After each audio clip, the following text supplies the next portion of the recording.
I was just based on a few things you said during your presentation. I wanted to start with a couple of questions of my own, and then I thought maybe we'd open it up to the people in the gathered crowd. That sound good? Yeah. Okay. Well, I think since we're actually sitting here in Lakefield and Lakefield College School, and you were a student at Lakefield College, you touched on a couple of little tales from school, so to speak. But I was wondering if you had another, story about your days here at Lakefield College that you might want to share just with the gathered crowd here today that maybe you don't often share with others. Yes? Yeah, sure. They had a lot of trouble recruiting people for fundraising events from my year, 69. And that's because Lakefield was going through a fairly large transition. It was kind of going from the 19th century to the 20th century.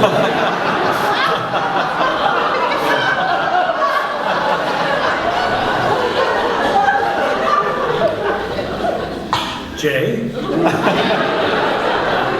Like it was Goodbye Mr. Chips in 1964, and it was like a school after. I mean, it was like a modern school after.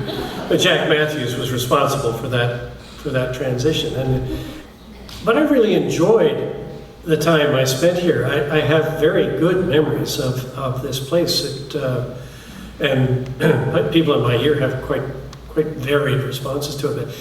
The thing that was most unexpected getting here is I was raised in a theater family, and you would think that you would get all your theater training in a theater family. Well, that's not the case at all, because actors are completely self-absorbed people.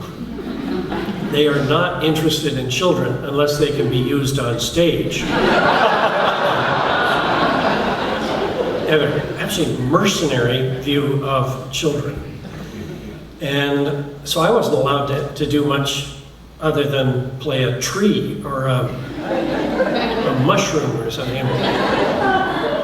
I got here, and Andy Harris and Bryan Jones came up to me almost immediately and said, "We want you in one of our plays." I was in grade 9, and I had speaking parts. That was a breakthrough. And they treated me like a theater person, which had never happened at home. I was a set dresser at home, a painter. The reason this theater is called the Bryan Jones Theatre is because he and Andy Harris did really marvelous theater here in the mid-60s, and we went to the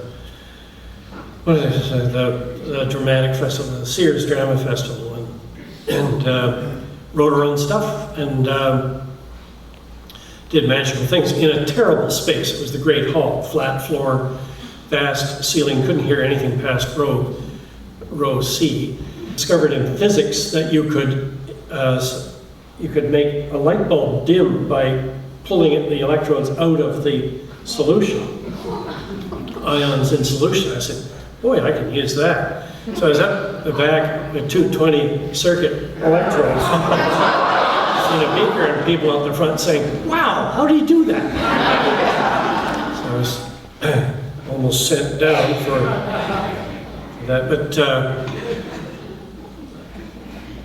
it was a wonderful experience to work with two people as committed to the theater as Bryan and Andy were, and who were also as committed to the encouragement of young people. So I got most of my formal theater training in this place, and this theater was built really as a result of the crowd that went through the mid and late 60s, the work that was done.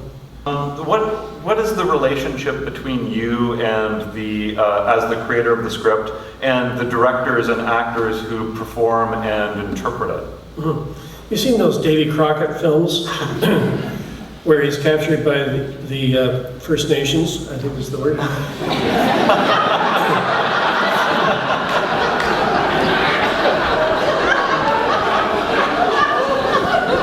And they strip him to the waist.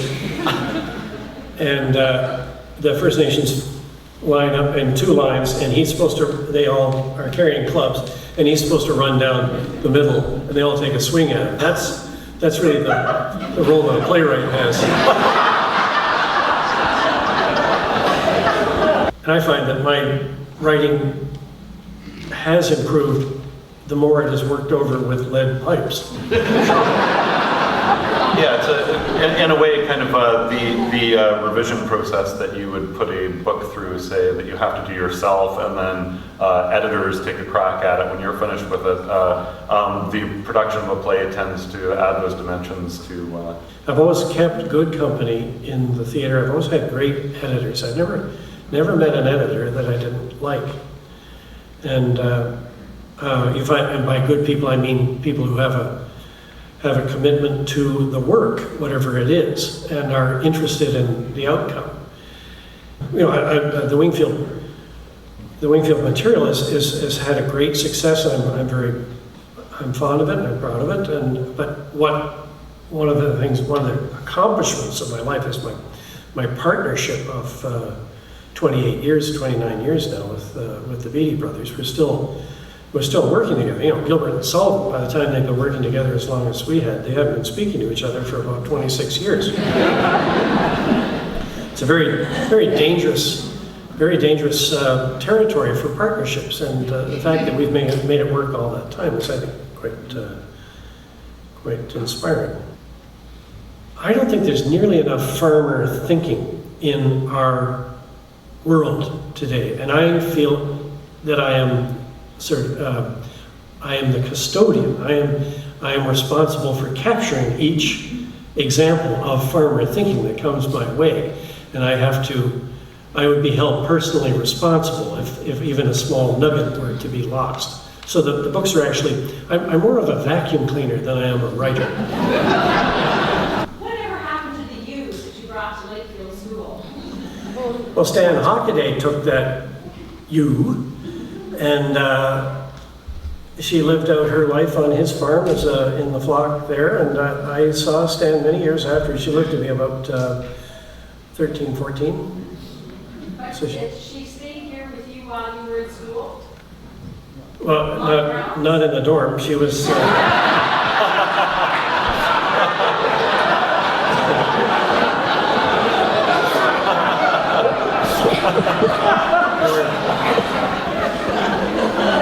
There were some rules and curfews with it.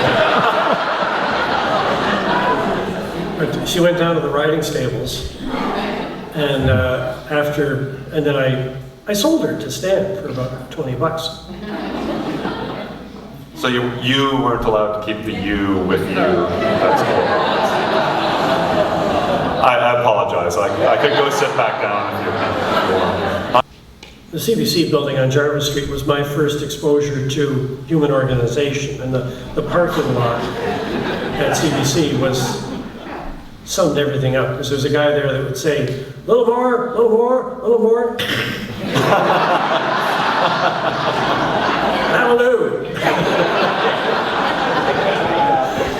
And the whole building was like that. In my grandmother's circle, the professional theater was it's like going into a bar to her. She had no truck with the professional theater. If you were one of her actors and you crossed the floor to Dora Maver Moore and started making a living at it, she would cut you off. She wouldn't talk to you. Again, amateur theater was, she thought, just the purest form of religion to her, and then you were not supposed to take any gain from it.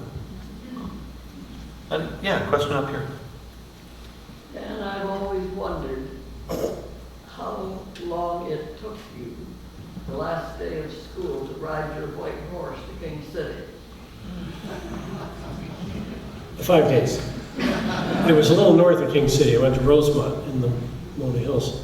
Nice to see you again. The story is, my mother gave me that horse, and the rule was, I buy you the horse, I'm not doing anything more.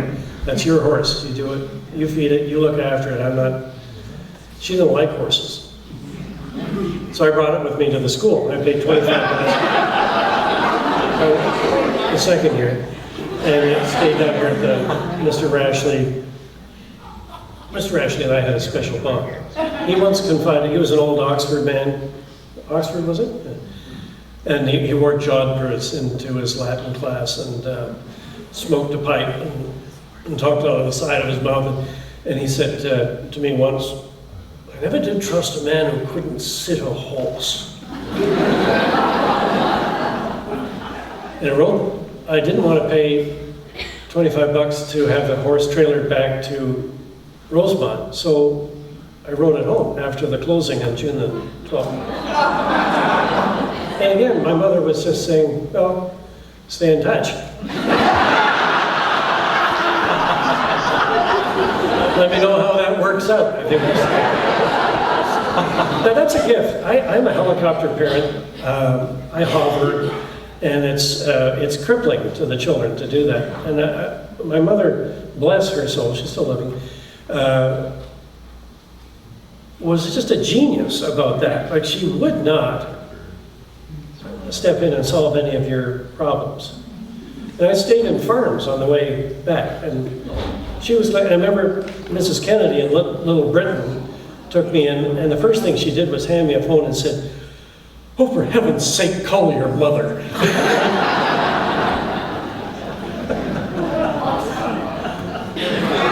had aspirations of becoming what you are doing now at the time you were coming here. You didn't come here to do what you're doing now. In those days. No, I don't know what my aspirations were. I didn't decide to become a writer until I was 37. The last time I was on a stage before that professionally was at the Crest Theatre in Toronto in 1958. I did a production of Macbeth with all the greats, with Kate Reid, Charming King, Powys Thomas, John Vernon. My dad played Ross. He always plays Ross. And I was Macduff's son. I got murdered in the third act, and got a dry seat in the house.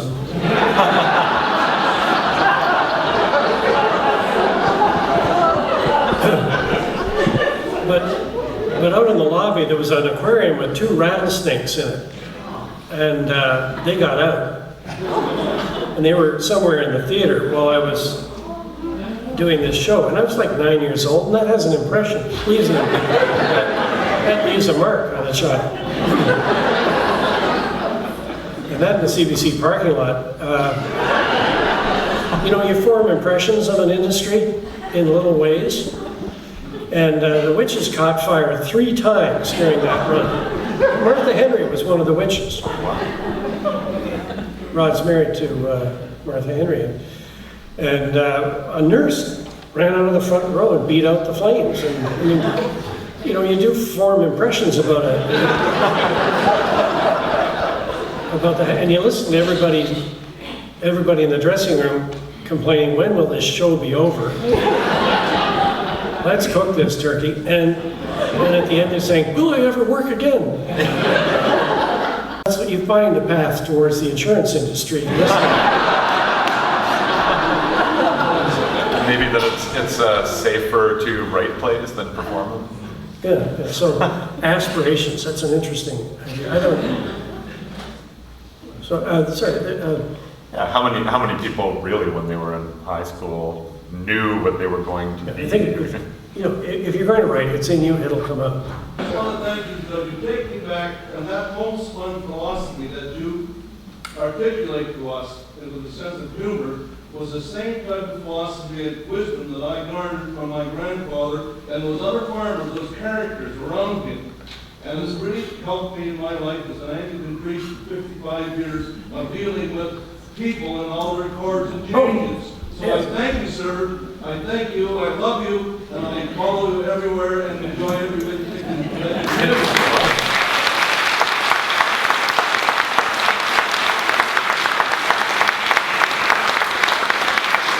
And what perfect timing.